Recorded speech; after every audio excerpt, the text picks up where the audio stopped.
when you have two people in a complex conversation, and let's say we've got you, the advisor, on one side, you have your truth.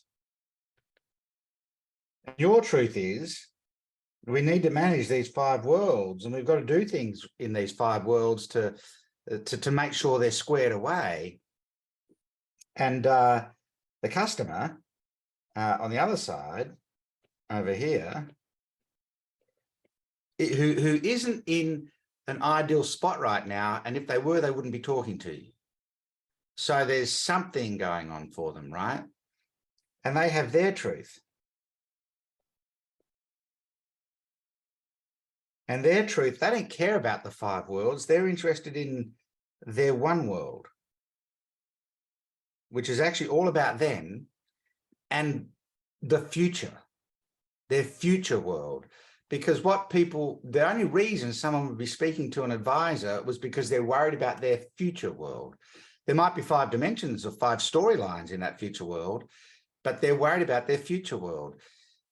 So they have their truth. And what we tend to do in verbal only kind of communication is we push our story towards the other person.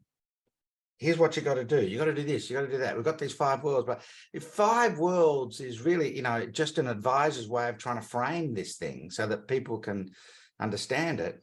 I've never heard any client of financial planning talk about 5 worlds until an advisor gives them that language, right? They're just interested in what's my future look like. That's the only world. Will I have enough money in retirement, right? Is my family going to be protected? What if I get sick or infirm? Like they don't, it's just like, it's all one thing, which is the future. But when we push something towards somebody, we are all hardwired to push back. It's how the human being survives the world. And so there's this kind of almost conflict.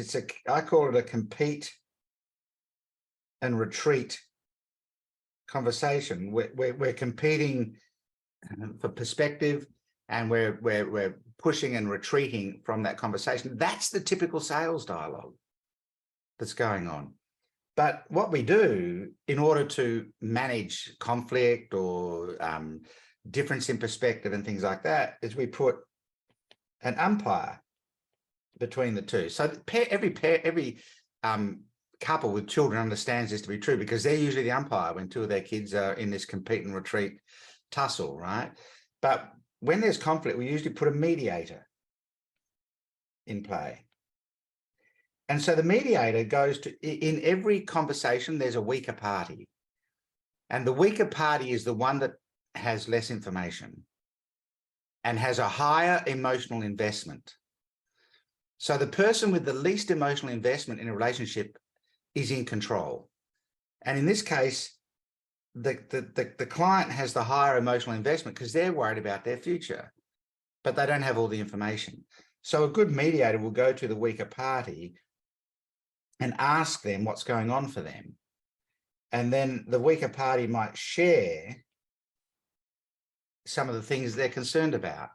And then a good mediator will go to the party with the information and in the stronger position, and they'll inform them or give them some intel on what the other person's concerned about and thinking about. And then the stronger party can share some insights and go, well, how about this? And then the mediator can share that, but a good mediator will share it by asking more questions and getting them to think more expansively. And so the mediator allows us to gather more intel and share more insights. And when we do that, we elevate the conversation. And when we elevate the conversation, we elevate value that goes with the conversation. And this is called the coaching triad. Every coach, every psychologist, every counselor understands the triad, right? We like triads around here, so you're perfect. You're right on point. It's a great name, right? It's the coaching triad, right? And so what you get is this interesting mix of it can help discovery on this side and help selling or influencing on the other side. but you can't take a mediator into a sales conversation with you. And so what I discovered was that if we put a model between two people, the model becomes the mediator. And now the person who's leading the conversation, this person, is actually using the model to ask the questions, and the customer shares back into the model and says, well, what about that bit there? And now we've got some intel that says, oh, you're interested in this specific piece.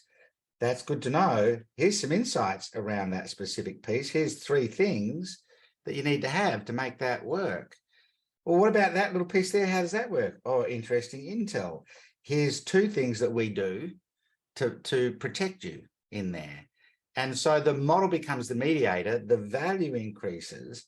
And now, instead of being in a compete and retreat, push-pull conversation, we're side by side working on the model, standing at the whiteboard together. The physical dynamic of the conversations change. We're now side by side working on something between us. And the thing we're working on is a natural mediator, because we're drawing their future for them. And when people can visualize their future, everything changes. If we're just speaking their future for them, that's our story of the 5 worlds that we're sharing with them, as opposed to drawing their future for them. And I know that financial planners talk about the 5 worlds, Brad, but there's only one world, and that's their future world.